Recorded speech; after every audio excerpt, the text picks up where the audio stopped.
नमस्कार दोस्तों। स्वागत है आपका अपने YouTube चैनल RPSC वर्ल्ड पर। दोस्तों, हम पढ़ रहे थे बाल विकास एवं शिक्षा शास्त्र, जिसमें हमारा टॉपिक था वर्दी एवं विकास की संकल्पना।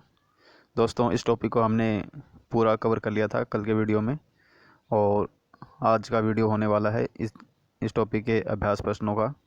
तो चलिए दोस्तों, शुरू करते हैं वर्दी एवं विकास की संकल्पना के अभ्यास के प्रश्नों को। दोस्तों, अगर वीडियोज़ आपको अच्छे लग रहे हों तो वीडियोज़ को ज़्यादा से ज़्यादा लाइक करें, शेयर करें और चैनल को सब्सक्राइब करें। ठीक है दोस्तों, तो शुरू करते हैं आज का वीडियो। पहला क्वेश्चन है, बाल्यावस्था को प्रतिद्वंदात्मक सामाजिकरण की अवस्था किसने कहा है? तो ऑप्शन है हमारे सामने जर्सिल्ड, प्रोबेल, स्टैनले हॉल या किलपैट्रिक। तो दोस्तों, इसका सही आंसर क्या होगा? किलपैट्रिक। सही आंसर होगा किलपैट्रिक। अगला क्वेश्चन है, बाल विकास की संपूर्ण अवधि में मानसिक विकास की गति सर्वाधिक तीव्र किस अवस्था में होती है? तो दोस्तों, कौन सी अवस्था में होती है सर्वाधिक तीव्र मानसिक विकास की गति? तो ऑप्शन है शैशवाकाल, बाल्यावस्था, किशोरावस्था या प्रौढ़ावस्था। तो इसका सही आंसर होगा शैशवावस्था। ठीक है दोस्तों, शैशवकाल। अगला क्वेश्चन है, बाल्यावस्था में शिशु होता है। तो दोस्तों, बाल्यावस्था में शिशु होता है तो ऑप्शन है संवेगात्मक दृष्टि से दृढ़, आत्म केंद्रित, सामाजिक या चौथा ऑप्शन है संवेगात्मक रूप से अस्थिर। तो दोस्तों, इसका सही आंसर क्या होगा? तो शैशवावस्था में शिशु क्या होता है? आत्म केंद्रित होता है। ठीक है दोस्तों, आत्म केंद्रित होता है, केवल अपने आप में ध्यान रखता है। ठीक है दोस्तों, अगला क्वेश्चन है, जीन पियाजे का बाल विकास वर्गीकरण किस सिद्धांत पर आधारित है? तो दोस्तों, जीन पियाजे का वर्गीकरण किस सिद्धांत पर आधारित है? इसका सही आंसर क्या होगा? ऑप्शन देखते हैं।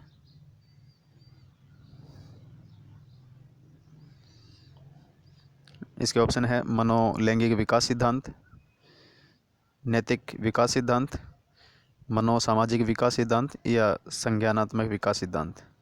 तो दोस्तों, इसका सही आंसर यह है संज्ञानात्मक विकास सिद्धांत। जीन पियाजे का कौन सा सिद्धांत है? संज्ञानात्मक विकास सिद्धांत। ठीक है दोस्तों, अगला क्वेश्चन पढ़ते हैं।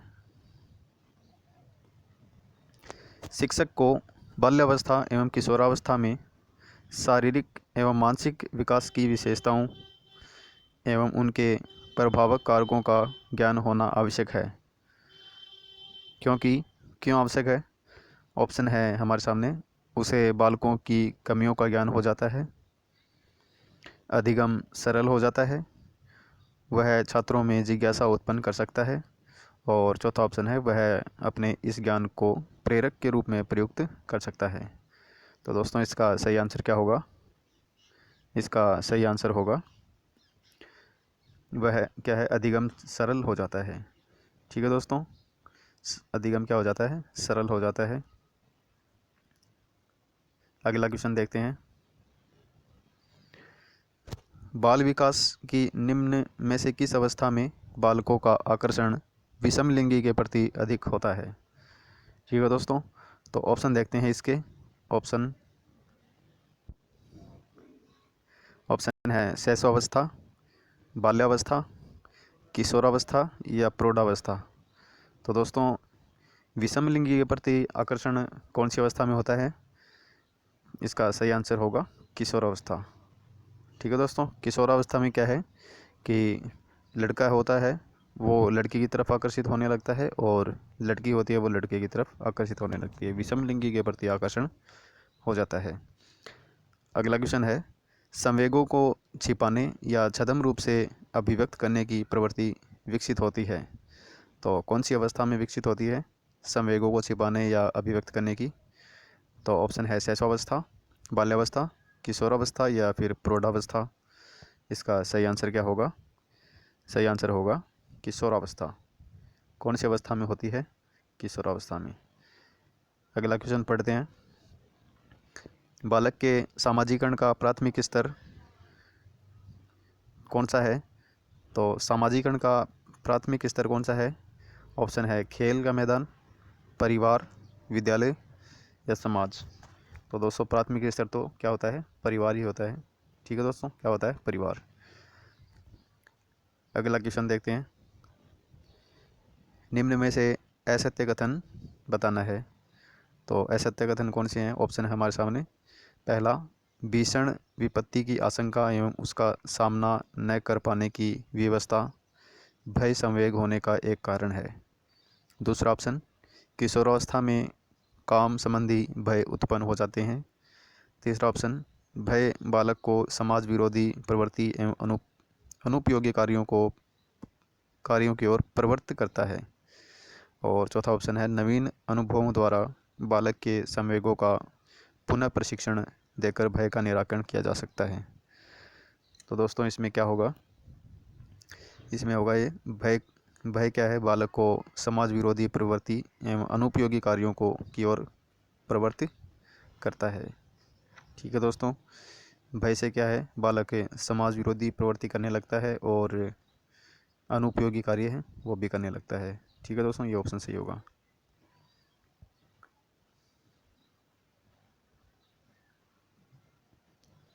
अगला क्वेश्चन है, शिक्षक को बालक के चरित्र निर्माण में योग देने के लिए किस विधि को अपनाना चाहिए?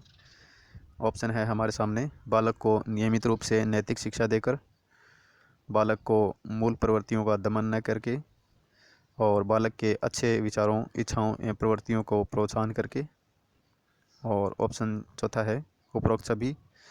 तो दोस्तों इसमें सही क्या होगा? ये तीनों ऑप्शन सही होंगे, करेक्ट आंसर तीनों ही करेक्ट होंगे, पहला, दूसरा और तीसरा, उपरोक्त सभी। ठीक है।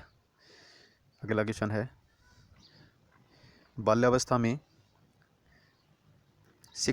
बाल्यावस्था में किन बातों की और विशेष ध्यान दिया जाना चाहिए? तो कौन सी बातों की ओर ध्यान दिया जाना चाहिए? ऑप्शन है हमारे सामने।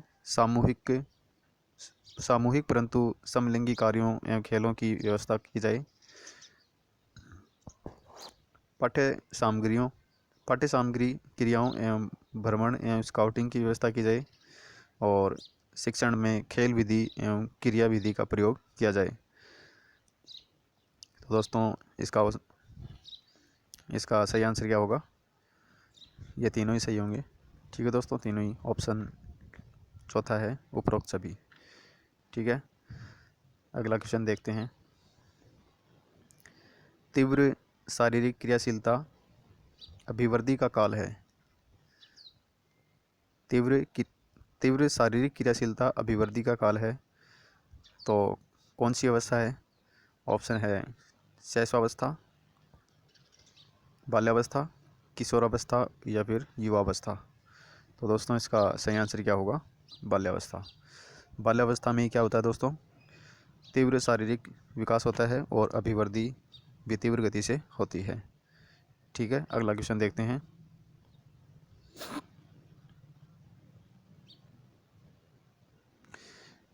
कल्पना शक्ति एवं अमूर्त चिंतन बाल विकास की किस अवस्था में प्रारंभ हो जाता है?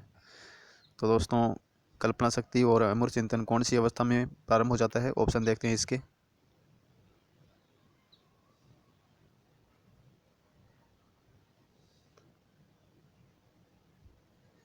शैशवावस्था में, बाल्यावस्था में, बाल्यावस्था के प्रारंभ में, बाल्यावस्था के उत्तरार्ध में, या फिर चौथा ऑप्शन है किशोरावस्था में।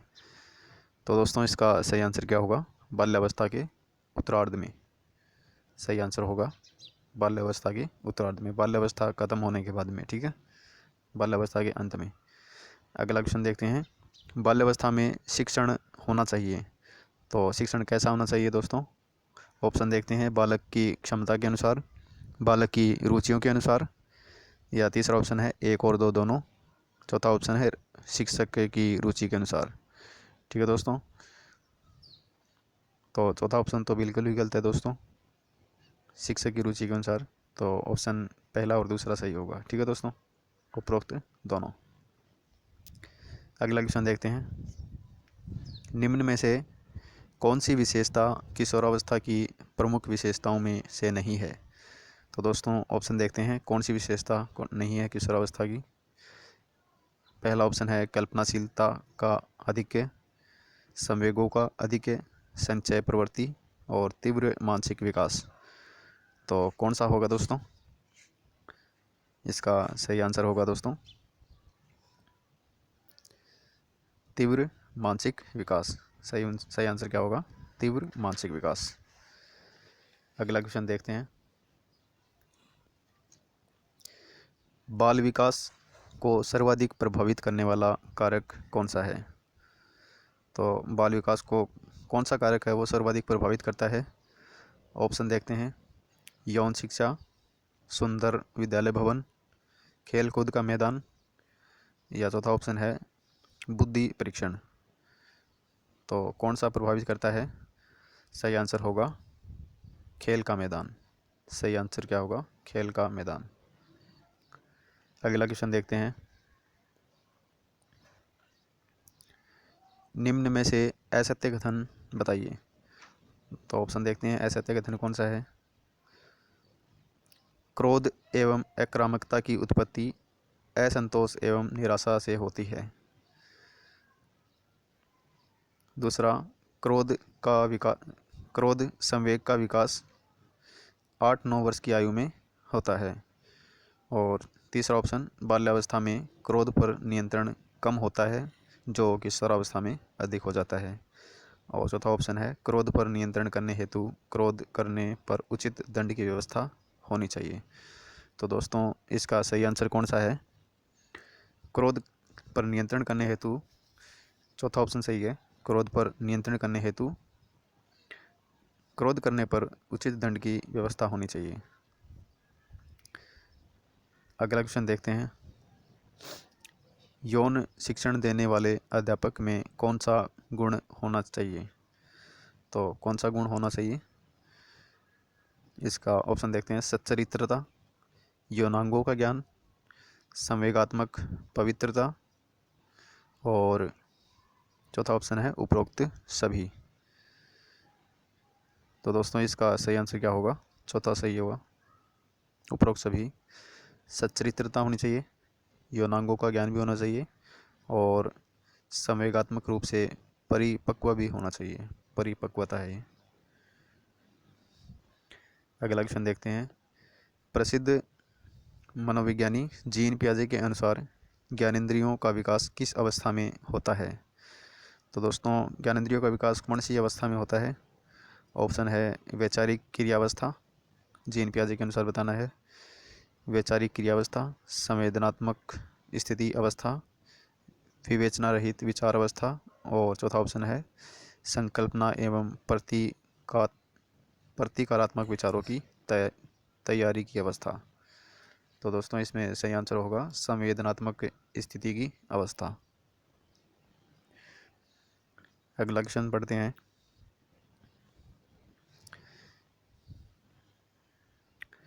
किशोरावस्था जीवन में क्रांतिकारी परिवर्तन, कठिन संघर्ष एवं तूफानी दौर का समय है।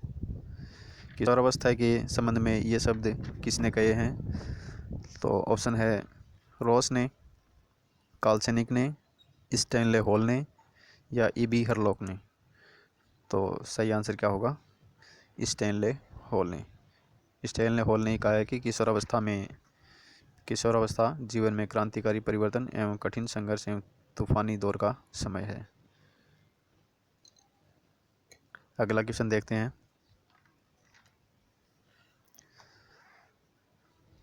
बाल्यावस्था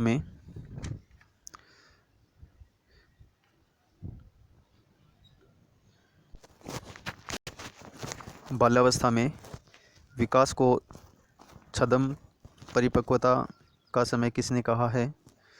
ऑप्शन है रॉस ने, जेम्स ड्रेवर ने, जीन पियाजे ने, या HR भाटिया ने। तो दोस्तों छद्म परिपक्वता का काल किसने कहा है? इसका सही आंसर होगा रॉस। सही आंसर क्या होगा? रॉस ने कहा है छद्म परिपक्वता काल बाल्यावस्था को। अगला क्वेश्चन देखते हैं। प्रथम मनोवैज्ञानिक जिन्होंने व्यक्ति को जन्म से ही क्रियाशील एवं सूचना प्रक्रमणित प्राणी माना है। तो ऑप्शन है हॉल्स, जीन पियाजे, कोहलर और नॉर्मन काउडर। तो दोस्तों इसका सही आंसर क्या होगा? जीन पियाजे। सही आंसर होगा जीन पियाजे।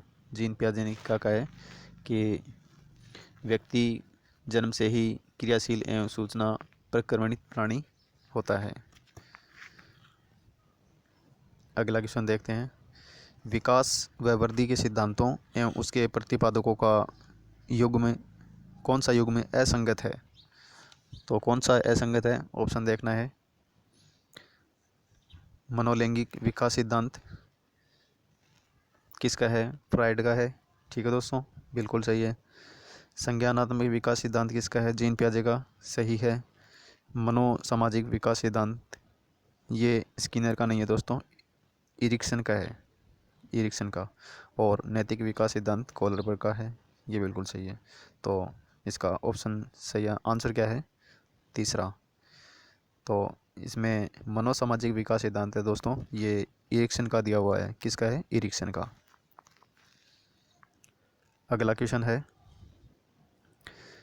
बालक के वृद्धि एवं विकास के मनोसामाजिक विकास सिद्धांत के प्रतिपादक कौन है? तो अभी पहले ऊपर वाले क्वेश्चन में आया है कि मनोसामाजिक विकास सिद्धांत के प्रतिपादक इनमें से है इरिक्सन। कौन है? इरिक्सन। अगला क्वेश्चन देखते हैं। असत्य कथन बताना है। तो ऑप्शन है हमारे सामने। व्यक्ति की वृद्धि एवं विकास की गति में निरंतरता रहती है। तो दोस्तों ये क्या है? ये सही है। असत्य बताना है तो ये तो सही है।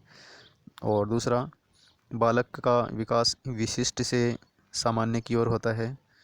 तो दोस्तों ये ऑप्शन गलत है, क्योंकि विकास क्या है? सामान्य से विशिष्ट की ओर होता है, न कि विशिष्ट से सामान्य की ओर। ठीक है, ये ध्यान रखना है। तो तीसरा ऑप्शन है, बालक का विकास वातावरण एवं वंशानुक्रम की परस्पर अंतःक्रिया का परिणाम है। ये भी सही है। और बालक का विकास सामान्य से विशिष्ट की ओर होता है। तो ये ऑप्शन सही है। ये ऑप्शन विशिष्ट वाला गलत है। विशिष्ट से सामान्य की ओर नहीं होता है, सामान्य से विशिष्ट की ओर होता है विकास। ठीक है दोस्तों, अगला क्वेश्चन देखते हैं। बालक के विकास की वैचारिक क्रिया अवस्था कौन सी है? तो वैचारिक क्रिया अवस्था कौन सी है? ऑप्शन है 5 से 10 वर्ष, 4 से 11 वर्ष, 9 से 15 वर्ष और 7 से 12 वर्ष। तो वैचारिक क्रिया अवस्था इनमें से कौन सी है? 7 से 12 वर्ष वाला। कौन सा है? 7 से 12 वर्ष। अगला क्वेश्चन है। किसने चरित्र को आदतों का पुंज कहा है? तो आदतों का पुंज किसने कहा है? ऑप्शन है स्किनर, करमाइकेल, बाउले और सैमुअल स्माइल। तो किसने कहा है आदतों का पुंज? Samuel smile. ठीक है दोस्तों, मोस्ट क्वेश्चन है सारे दोस्तों, इनको अच्छे से पढ़ना है और पूछे जाने की संभावना है पूरी। अगला क्वेश्चन देखते हैं।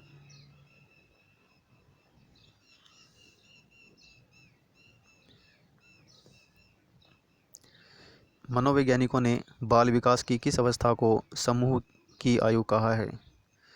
तो दोस्तों समूह की आयु किसने कहा है? ऑप्शन है हमारे सामने। शैशवावस्था, बाल्यावस्था, किशोरावस्था या प्रौढ़ावस्था। तो समूह की आयु है बाल्यावस्था। बाल्यावस्था में क्या है? बालक समूह में रहना पसंद करता है, इसलिए इसे समूह की अवस्था कहा है, समूह की आयु कहा है। अगला क्वेश्चन है। विकास की किस आयु में बालक में लगभग सभी संवेग विकसित हो जाते हैं? तो दोस्तों कौन सी आयु में होते हैं सभी संवेग विकसित? ऑप्शन है 1 वर्ष, 2 वर्ष तक, 5 वर्ष तक या 12 वर्ष तक। इसका सही आंसर होगा 2 वर्ष तक के जो बालक हैं उनमें 2 वर्ष तक के सभी संवेग क्या है? विकसित हो जाते हैं। अगला क्वेश्चन देखते हैं। ग्रहणशीलता की भावना बालक के में किस आयु में किस आयु में सर्वाधिक होती है? तो दोस्तों कैचिंग पावर है वो कौन सी अवस्था में होती है? ऑप्शन है 2 से 6 वर्ष, 7 से 8 वर्ष, 8 से 12 वर्ष और 11 से 16 वर्ष। तो इसका राइट आंसर होगा 7 से 8 वर्ष तक। 7 से 8 वर्ष का जब बालक होता है उसमें ग्रहणशीलता की भावना क्या है? सर्वाधिक होती है। अगला क्वेश्चन, बोलने व उच्चारण करने की योग्यता शिशु किस आयु में प्राप्त कर लेता है? तो कौन सी अवस्था में करता है बोलने व उच्चारण करने की योग्यता? तो इसका सही आंसर होगा 1 वर्ष तक। 1 वर्ष तक का बालक है वो बोलने व उच्चारण करने की योग्यता प्राप्त कर लेता है। अगला क्वेश्चन है, बाल्यावस्था की विशेषता नहीं है। तो बाल्यावस्था की विशेषता कौन सी नहीं है?